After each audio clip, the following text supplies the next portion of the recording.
안녕하세요. 대치동 빅마우스입니다. 오전에 교육부 장관의 새 발언이 떴습니다. 혼란을 줄이려고 올린 것 같은데 오히려 혼란이 가중된 느낌적인 느낌이 드네요. 여러분들도 굉장히 답답하고 짜증나시죠? 저도 그렇습니다. 하지만 이런 마음을 누그러뜨리고 우리가 힘을 합쳐야 될 때인 것 같습니다.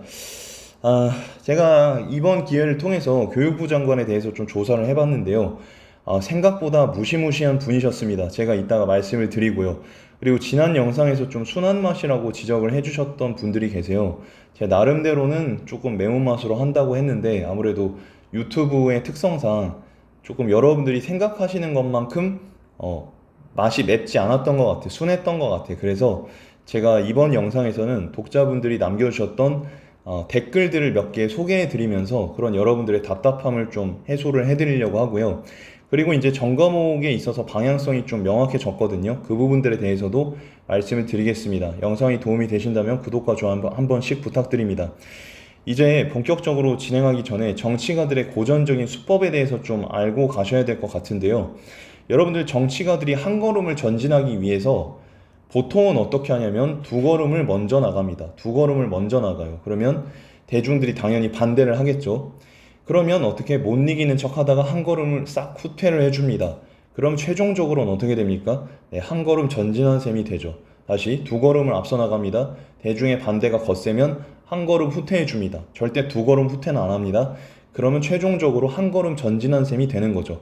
이런 식으로 대중들을 컨트롤하고 길들이기를 합니다. 그래서 여기에 당하지 않으려면 여러분들이 계속 목소리를 내주셔야 된다. 그리고 투표 잘 하셔야 된다. 여기까지만 말씀을 드리겠습니다. 자, 그리고 아까도 말씀을 살짝은 드렸지만 지금 교육부 장관의 최종 목표가 그 수능 축소, 학종 강화, 학원 죽이기가 아니었습니다. 부분적으로는 맞지만 최종적으로는 아니었어요. 제가 최종적인 목표가 뭔지 이따가 말씀을 드려보겠습니다. 그래야 우리가 대비를 할 수 있잖아요.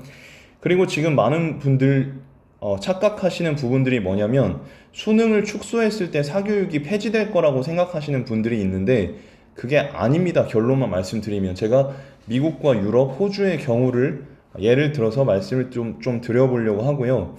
자, 근데 우리는 사실 1, 2, 3번보다는 당장 올해 수능 어떻게 준비해야 될지가 더 궁금하잖아요.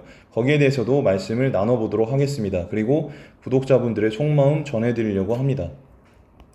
먼저 오전 10시 43분에 올라온 따끈따끈한 기사를 전해드릴 텐데요. 당정이 뭐라고 얘기를 했냐면 킬러 문항은 출제를 배제한다고 했습니다. 보통 이제 지금 여론이 어떻게 되고 있냐면 올해 수능은 물수능일 것이다 이렇게 얘기를 하고 있는데 물론 너무 불수능이 나올 수는 없을 것 같습니다. 하지만 너무 물수능이 나올 것 같지도 않아요. 무슨 말이냐면 좀 매콤한 맛의 물수능이 나올 수도 있다는 얘기죠. 물맛도 여러 가지가 있잖아요. 뭐 달콤한 물도 있고 또 뭐 쓴 물도 있고 짠 물도 있고 매콤한 물도 있잖아요. 저는 조금 매콤한 물 느낌이 나지 않을까 생각이 되는데 여기에 대해서 좀 구체적으로 말씀을 드려보겠습니다. 기본적으로 우리가 킬러 문항에 대한 정의를 살펴보고 가야 되는데요. 우리가 일반적으로 알고 있는 킬러 문항이라는 건 뭡니까? 정답률이 50% 이하 정도, 요 정도의 문제를 우리가 평균적으로는 킬러 문항이라고 합니다. 일반적으로. 근데 지금 정부에서 규정하고 있는 킬러 문항이라는 건 정답률을 기준으로 하는 게 아닌 것 같고요. 그냥 이제 겉 껍데기가 되게 어려워 보이는 거. 그리고 뭔가 이제 개념이 지문을 통해서 알 수 있는 개념들이긴 한데 뭔가 되게 과하게 칼라가 강하게 섞여 있거나 뭐 수학적인 용어가 강하게 섞여 있는 거 이런 걸 그냥 킬러 문항이라고 규정을 하는 것 같거든요. 그래서 확실히 이런 겉껍데기가 되게 어려워 보인다거나 수학 과학적인 개념어가 막 박혀 있는 지문은 배제가 될 것 같습니다. 그래서 여러분들이 EBS 연계 지문이나 수능 기출문제를 보실 때 이런 점들을 고려해서 너무 노골적으로 수학과 컬러가 강하게 박혀 있는 지문은 좀 이제 중요도를 덜 잡으셔도 될 것 같다. 이렇게는 말씀드릴 수 있을 것 같은데 기본적으로 물수능이나 뭐 좀 더 어려운 수능이나 준비할 때 준비해야 되는 건 똑같습니다. 그러니까 방금 말씀드렸듯이 약간 요령에 대해서는 좀 달라질 수는 있는데 근본적인 공부 방법에 대해서는 거의 비슷해요. 왜냐면 물수능인 경우에는 뭐 한 문제 틀리면 날아가잖아요, 완전히. 그러니까 꼼꼼히 대비해야 되고 조금 어렵다고 하면 그 역시 어려우니까 열심히 대비해야 되고 똑같습니다. 그래서 여러분들이 너무 여기에 난이도가 어떻게 나올 거냐에 대해서 너무 동요하지 마시고 제가 말씀드린 것처럼 겉껍데기가 너무 어렵거나 수학과학 개념이 너무 노골적으로 박혀 있는 지문은 살짝 빼고 학습의 부담을 조금 줄이시고 공부를 하시면 좋겠다. 다만 뭔가 이제 물수능이거나 불수능이거나 거기에 너무 일희일비하지는 마셔라. 이런 말씀을 드리고 싶고요. 그리고 이제 수능 적정 난도를 위해서 출제 기법을 고도화한다는 이 부분에 대해서도 말씀을 드리면요. 기본적으로 사실 수능 문제는 거의 뭐 고도화할 수 있는 부분들을 나름대로 고도화했다고 봅니다. 그래서 고도화를 한다고 해도 기존의 기출문제의 토대 위에서 이루어지거든요. 그래서 올해 같은 경우는 EBS 연계 지문과의 그 연계율이 더 높게 체감이 될 것 같고요. 그리고 기출 연계에 대한 체감이 더 높을 것 같습니다. 그래서 여러분들께서 기출 분석을 더 꼼꼼하게 해주셔야 되는데 특히 어떤 연도의 기출을 더 꼼꼼하게 보셔야 되는지 제가 짚어드릴게요. 보통 지금 2015년 있죠. 2015년 그러니까 2016학년도 있죠. 요때는요 2009 교육과정이었어요. 2009 교육과정이었어요. 근데 2016년 그러니까 2017학년도부터 교육과정이 바뀌었습니다. 적용되는 교육과정이 바뀌었습니다.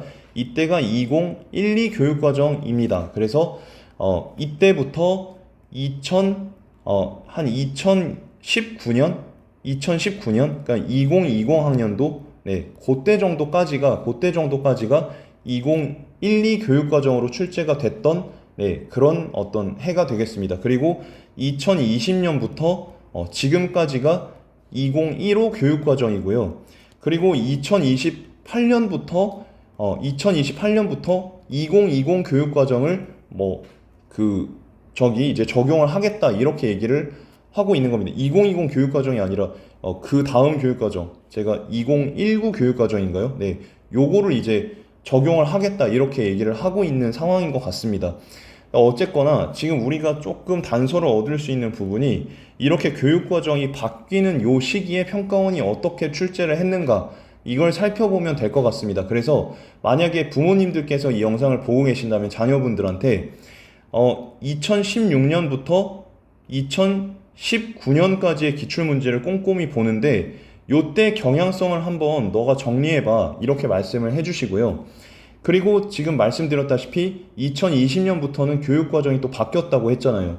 2020년부터 올해까지의 수능 특성은 또 어떤 게 있는지 정리해봐 이렇게 말씀해 주시고 이 두 시기를 한번 비교해봐라 이렇게 말씀해 주시면 좋을 것 같아요. 그러니까 제가 좀 정리해 드리면 2016년부터 2019년까지는요 좀 기문의 길이가 길고요. 그리고 사실적 독해하고 추론적 독해가 굉장히 좀 어렵게 나왔습니다. 그러니까 만약에 올해 평가원에서 적정 난도를 위해서 출제 기법을 고도화한다고 했을 때는 요 시기의 문제를 참고할 가능성이 굉장히 높습니다. 굉장히 높습니다.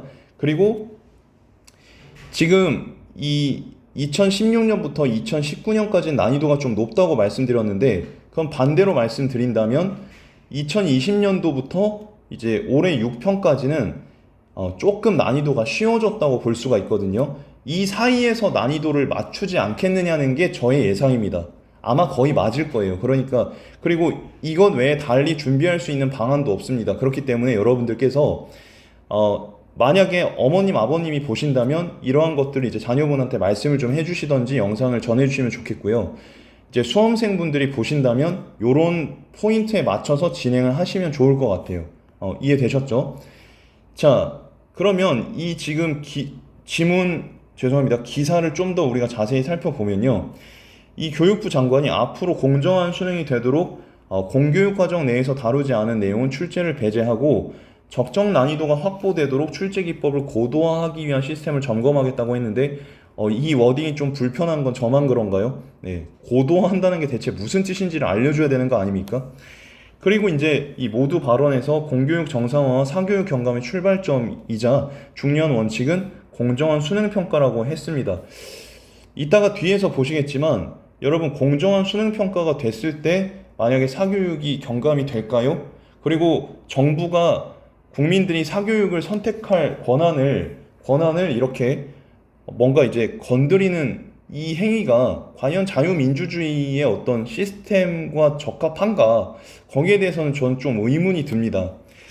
아니, 뭐, 사교육을 악으로 규정하는 건 그럴 수 있다고 쳐요. 그런데 이게 사교육을 받으려는 사람들까지도 못 받게 하는 건 좀 아닌 것 같거든요. 뭐 제가 사교육업자라서 그런 게 아니라 어차피 수요는 존재할 수밖에 없는 거고요. 그걸 막을 권한은 정부에 없다는 얘기를 하고 싶습니다. 그리고 이어서 교육부는 윤석열 정부의 국정 기조인 공정과 상식 측면에서 공정한 수능 평가를 추진하겠다고 했는데 이거에 대해서는 정말 어이가 없는 측면이 있어요. 이따가 제가 뒤에서 말씀드릴게요. 그리고 이 부총리는 공교육 과정에서 다루지 않은 문제를 출제한다는 건 어쩌고저쩌고 이거는 뭐 그럴 수 있다고 칩니다. 그러면서 지난 정부가 방치한 사교육 문제, 왜 문재인 정부를 욕하는 거죠?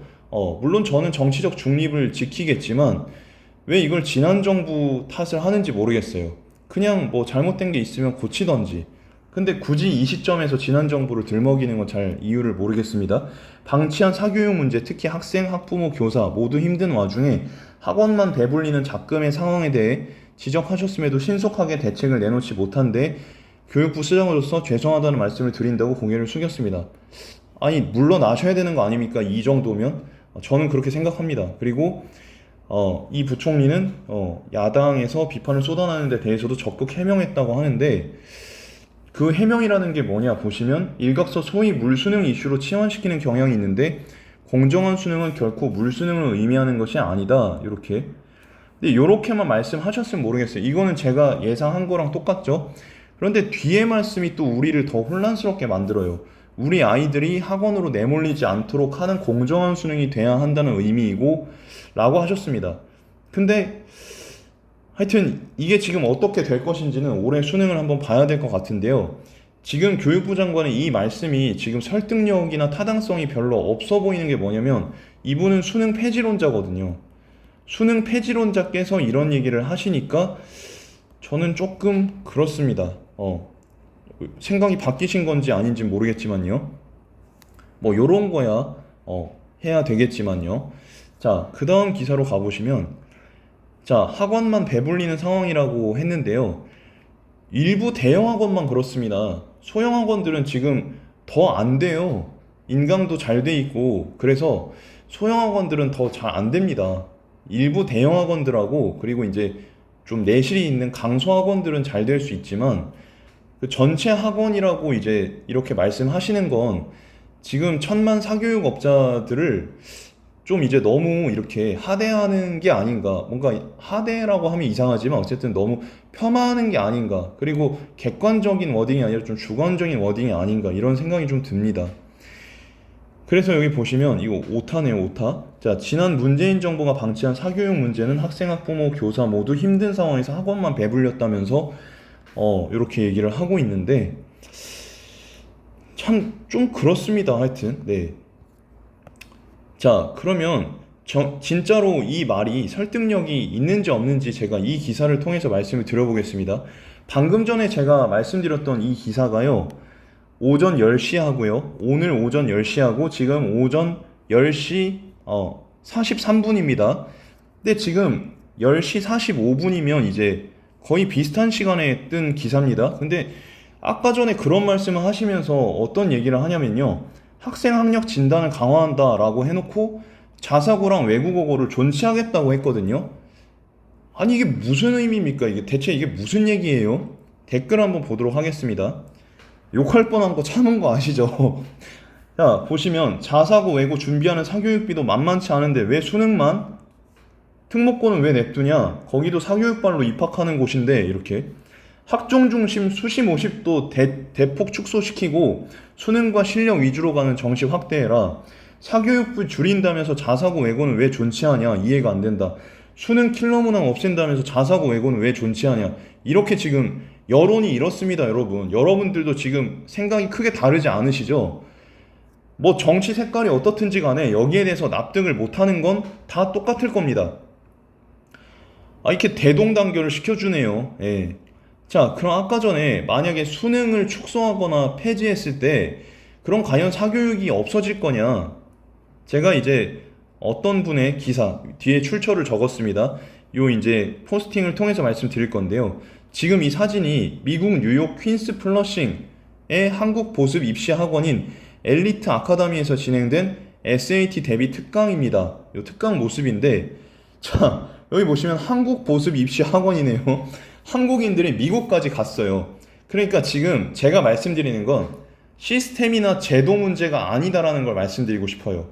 자, 미국 시스템이나 미국 제도 굉장히 선진적이고, 지금 아마도 그 정부에서 추진하고 있는 게 미국 시스템을 닮아가려고 한다는 인상을 많이 받습니다. 그런데 여러분, 미국에도 지금 학원들이 많이 침투해 있어요. 그리고 학생들 머리 색깔 한번 보세요. 우리나라 애들이 아니라 대부분 외국 애들이에요. 그리고 머리 까만 애들은 밑에 기사 그 포스팅에서 보시면 아시겠지만 아시아권 애들이에요. 중국인이나 일본인 애들이에요. 그러니까 시스템이나 제도가 문제가 아니라 이렇게 그 공교육 별도로 뭔가를 더 준비하고 싶은 건 인간의 본성일 수가 있고, 또 한국인의 어떤 특성일 수도 있다. 왜냐면 지금 교육으로 인해서 조선시대 때부터 고려시대 때부터 교육이라는 걸 통해서 너무 많은 차별과 이런 걸 받아왔기 때문에 이걸 우리에게서 없애려고 한다는 건 사실은 있을 수가 없는 일이라고 보거든요. 자, 보시면 이 기사에 따르면 미국에도 학원이 하나둘 생기고 있다 그랬습니다. 이게 5년 전이거든요. 5년 전이면 2018년 정도죠. 하나둘 생기고 있다 그랬어요. 만약에 시스템이 해답이라면 왜 미국에서 이런 학원이 하나둘 생기고 있을까요? 그러니까 지금 정부는 핀트를 잘못 잡고 있다는 거예요. 주로 어학과정이나 SAT를 대비하는 학원들이 생기고 있다고 했고요. 엘리트 아카데미는 뉴욕의 퀸스 플러싱에 위치한 SAT 전문 학원이라고 합니다. 지금 보시면 이 원장에 따르면 우리의 예상과는 달리 한국인보다는 비한국인이 더 많았다고 했습니다. 이게 인류의 어떤 특성일 수가 있어요. 인간의 특성일 수가 있어요. 그래서 전체 학원생이 200명 정도인데 한국인은 50명 정도고 150명 정도는 다 한국인이 아니라고 합니다. 이 보습학원이 뉴욕에서 인기를 끌고 있는 것은 꽉 찬 수업 스케줄과 알찬 강의로 단기간에 효과를 내고 있다고, 그런 이유 때문이라고 합니다. 자, 그래서 미국의 훌륭한 교육 시스템 아래에서 한국의 교육 방식이 녹아있는 학원이 잘 되고 있다는 건 말씀드렸다시피 시스템이 문제가 아니라 이거는 인간의 본성, 본능일 수가 있다는 거예요. 경쟁에서 이기고 싶은. 그리고 조금은 아이러니하게도 원장의 말을 빌리면 미국에서도 일반적으로는 여유롭게 많은 활동을 하면서 학습하지만 미국의 일부 사립학교들의 경우 우리나라와 비교할 때 더하면 더했지 절대 덜하진 않는다고 합니다. 요거를 정부 관계자들이 좀 인지를 했으면 좋겠어요. 그리고 자, 여기 또 재밌는 사실이 있습니다. 이 학원의 흥행은 또 한 가지 우수한 강사진이 오는데, 이 강사진이 누구냐면 뉴욕 영재학교의 현직 교사들이라고 합니다. 현직 교사들. 공교육이 사교육과 컬래버를 하고 있어. 어떻게 보면 경계가 불분명해 지금 미국에서는. 근데 우리나라는 어떻습니까? 너무 경계가 명확하죠. 그럼 이것도 여러분, 정부에서 지금 미국 시스템 좋아하고 있으니까 이런 것도 미국 시스템 따라줘야 되는 거 아닙니까? 왜 자기네들 입맛에 맞게만 하려고 그러는지 모르겠어요. 자, 이게 바람직하다는 건 아닙니다. 하지만 지금 사회 구조 자체가 지금 대학 진학을 통해서 계층이 나뉘는 그런 사회가 되었다 보니까 어쩔 수 없는 거예요. 만약에 이런 근본적인 그런 걸 해소하려고 한다 그러면 이 사회 제도 자체를 좀 그걸 조정해야지, 교육제도, 입시제도를 조정한다고 해서 될 게 아니라고 봅니다. 댓글들 보시면 수요가 있으니 학원이 점점 늘어나는 거 아니겠냐. 호주에 계셨던 분이 호주에서도 학원이 생긴다. 이렇게. 그럼 주입식이 퍼져나갑니다. 지금 사범대 4년 제가 예전에 다녔을 때도 주입식이 되게 악으로 규정됐었어요. 그렇게 배웠어요. 그런데 세계적으로 주입식이 이렇게 퍼져나가는 건 어떻게 설명할 겁니까? 그래서 우프다고는 하셨지만 주입식 교육만큼 효과적인 게 없다라는 게 결론이 어느 정도는 나고 있어. 그래서 이걸 너무 악으로 규정할 필요는 없지 않느냐 볼 수가 있을 것 같고요. 제가 이주호 장관님에 대해서 나무위키를 좀 찾아봤는데요. 다른 건 모르겠지만 교육적인 거에 대해서는 제가 좀 말씀을 드려볼게요. 이분은 의대를 폐지하고 의학 전문대학원으로서의 유입을 늘리자는 취지의 발언을 하셨습니다. 그래서 차의학 전문대학이 의대, 치의대로 복귀하지 않고 현 체제를 유지할 경우에 재정적 지원까지 할 거다, 이렇게 말씀하셨던 분이고요. 그리고 교육부 폐지를 지지한다고 합니다. 이쯤 되면 폐지 전문가 아닙니까? 아이러니하게도 교육부 장관에 있다 했습니다. 물론 이건 취지상 교육부 개혁을 두고 한 말인데 글쎄요입니다. 제 생각은. 그리고 고등학교 내신을 모두 절대평가로 전환하자는 입장을 고수하고 있는데 절대평가로 전환한 게 공정하면 그래도 되는데요. 많은 분들께서 아마 대부분의 국민 여러분께서 생각하시겠지만 오히려 내신 절대평가는 공정하지 않다는 인식이 깔려 있는데 이걸 정부에서 계속 주장한다는 건 납득이 되지 않습니다. 그리고 수능 폐지 정시 전형 축소 논란 이렇게 돼 있는데 이분이 궁극적으로 원하시는 게 뭔 것 같냐면 자, 정시 폐지, 수능 폐지, 정시 전형 축소 이게 아니라 AI 에듀테크 평가로 수능을 대체해야 된다. 이게 최종 목적입니다. AI 에듀테크가 무엇이냐? 여러분, AI 에듀테크는 그 애들 뭐 태블릿 PC 보면서 이렇게 뭐 클릭하면서 이렇게 뭐 게임처럼 학습하는 거 있죠. 그게 AI 에듀테크거든요. 이거는 설명하자면 제가 좀 많을 것 같으니까 다음 영상에서 말씀을 드리겠습니다. 어쨌든 수능을 폐지하고 AI 에듀테크 평가로 가야 된다는 건데 문제는 뭐냐면 이 이주호 그 장관께서 AI 관련된 그 업체를 설립하신 분이에요. 그래서 이제 청문회 때도 여러 의혹이 있었거든요. 어쨌든 간에 그 의혹이 이제 해소가 됐다고 하더라도 국민들 입장에서는 지금 이 부분에 대해서 공감을 못할 수밖에 없습니다. 장관께서 이런 부분들 좀 알아주셨으면 좋겠고요. 구독자분들이 이제 댓글을 주셨는데 뭐라고 말씀드리냐면 자, 글자가 좀 작으니까 제가 읽어볼게요. 하나만 보면 쉬워요. 이 정부의 리더들은 부자이고 돈에 관심이 많아요. 2인자인 모 국회의원이 사립학교주입니다. 그래서 자, 이거 실명은 지워야겠습니다. 자, 땡땡이가 들어갈 때처럼 부자들이 컨설팅 받아 쉽게 대학을 가는 전형으로 돌아가길 너무 바라고 있다. 수능은 돈으로 안 돼서 눈에 가시다. 이렇게 앞으로 수능은 점점 쉬워지고 대학별 고사인 논술 같은 건 그런 걸 치는 전형을 늘릴 거다. 이렇게 돼 있는데 최종 목적은 뭡니까? 논술도 폐지할 거예요, 나중에. 자, 한 걸음 전진하기 위해서는 어떻게 한다고요? 두 걸음을 전진했다가 대중들이 반발하면 한 걸음 후퇴하는 식으로 간다 그랬죠. 이런 식으로 계속 대중들을 컨트롤해서 최종적으로는 AI 에듀테크 평가로 수능도 폐지하고 논술도 폐지하고 이런 식으로 갈 거라고 보는 게 제 예상입니다. 그래서 어쨌든 자, 여기 보시면 최종적으로는 미국식 종합전형을 목표로 한다고 했는데 미국식 종합전형을 목표로 해도 학원은 없어지지 않는다. 제가 이렇게 말씀을 드립니다. 미국식은 수능을 자격시험화 하는 거고 시험이 쉬워질 거고 이렇게 될 거라고 하는데 시험이 쉬워지고 논술 전형이 대폭 늘어나면 한 문제 틀리면 나락가니까 더 공부를 많이 해야 되고 논술 전형이 대폭 늘어나면 논술도 공부해야 되고 대학별 고사가 별도로 생기면 대학별 고사도 해야 되고 사교육자들은 좋아요. 어떻게 본다면 이거를 왜 하려고 하는지 잘 모르겠습니다. 그리고 자, 정시 축소하고 수시 확대 확종하려는 빌드업이다 이렇게 말씀을 하셨는데 그렇고 개인적으로는 공공기관에서는 어쩔 수 없다 이렇게 돼 있는데 최종 목표는 어쨌든 에듀테크 평가로 수능을 대체하는 거다 이렇게 볼 수가 있겠죠. 거기에 대해서 조금 자세히 말씀드리면 다음 영상에서 이거 더 자세히 말씀드릴 건데 일단 조금 말씀드리면 학습과 평가 분리되는 건 많은 낭비인데 자, 수능 폐지를 일관되게 주장을 하였다 이렇게 얘기를 했었습니다. 뭐냐면 자, 글로벌 컨퍼런스에서 에듀테크를 활용한 수능 폐지를 언급했다고 하는데요. 아까 제가 이분께서 뭘 설립했다고 했죠. 그게 바로 아시아 교육 협회라는 협회인데요. 여기에서 이제 언급을 했다고 합니다.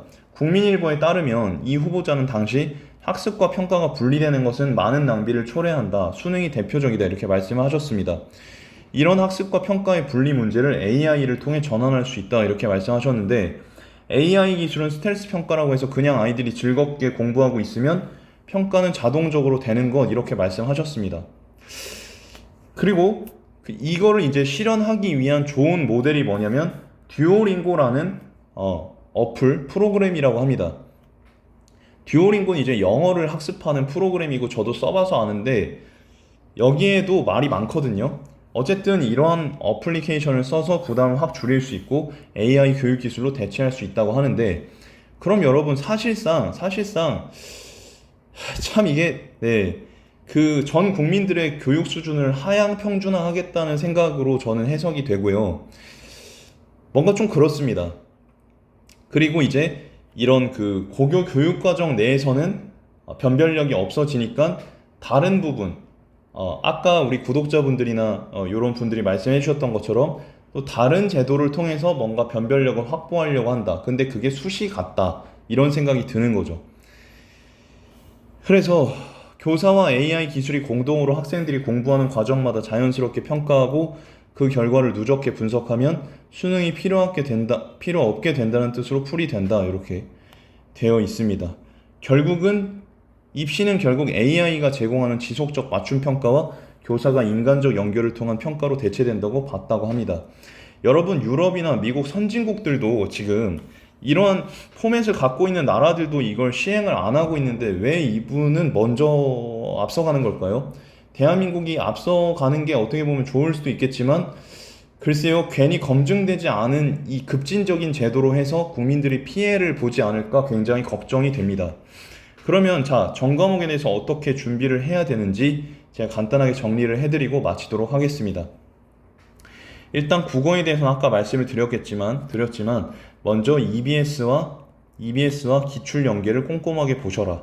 근데 여기에서 자, EBS 같은 경우는 어떻게 하시면 되냐면 지금 과학이나 수학의 컬러가 너무 진하게 나온 지문은 배제해도 된다. 일단은 그거는 빼고 다른 거 다 먼저 하고 그 다음에 요걸 대비해도 된다 말씀을 드리고요. 그리고 기출지문 같은 경우는 지금 2016년부터 2019년 그리고 2020년부터 올해까지의 수능을 각각 특성을 분석하고 여러분들이 좀 더 여러 번 반복하는 게 필요하다 이렇게 말씀을 드리고 싶습니다. 그럼 사설 모의고사는 어떻게 활용을 하느냐? 사설 모의고사 점수에 너무 집착할 필요가 없게 되었습니다. 결국은 그냥 여러분들이 공부한 게 어느 정도 잘 반영이 되는지 아닌지 정도만 활용을 하시면 되겠다 말씀을 드립니다. 이해되셨죠? 수학 같은 경우는요, 역시 킬러 지문이 어떤 개념인지는 잘 모르겠지만 어쨌든 너무 지나치게 어려운 문제는 없을 것 같습니다. 기존의 준 킬러 지문 있죠. 대신에 기존의 준 킬러 지문의 양이 늘어날 것 같으니까요. 여러분들 여기에 대해서 대비를 해주시고 육모처럼 순서를 막 섞어서 혼란을 줄 수가 있으니까 순서를 섞어서 여러분들이 좀 풀어볼 필요가 있어요. 뭐 일반 문제집을 풀 때도 이거 풀었다 저거 풀었다 이렇게 책을 옮겨 다니면서 어떤 애들 보면 뭐 수원 공부 쭉 하고 수투 공부 쭉 하고 선택 과목 공부 쭉 하고 이런 애들 있죠. 그런 거 말고 한 문제는 수원 풀었다가 한 문제는 뭐 선택 과목 풀었다가 그 다음에 수투 풀었다가 뭐 이런 식으로 믹스해서 푸는 걸 추천드려요. 그렇게 믹스되어 있는 모의고사가 나온다면 더 좋겠고요.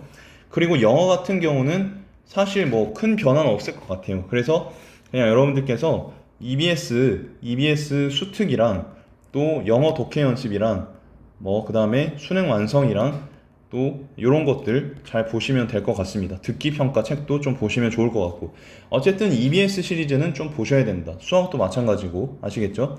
그리고 탐구 같은 경우도 EBS를 우선으로 하시고 그 다음에는 여러분들께서 역시 B킬러랑 준킬러 위주로 학습을 하시는 게 좋겠다 말씀을 드립니다. 하지만 이게 물수능을 의미하는 건 절대 아니기 때문에 여러분들께서 공부량을 줄이시면 안 되고요. 줄이시면 안 되고 오히려 방향성은 이렇게 잡되 더 많은 문제풀이량이 필요하다고 생각이 됩니다. 왜냐하면 올해 같은 경우는 실수하면 등급이 날아갈 수 있기 때문에 여러 문제를 좀 더 많이 푸실 필요가 있다.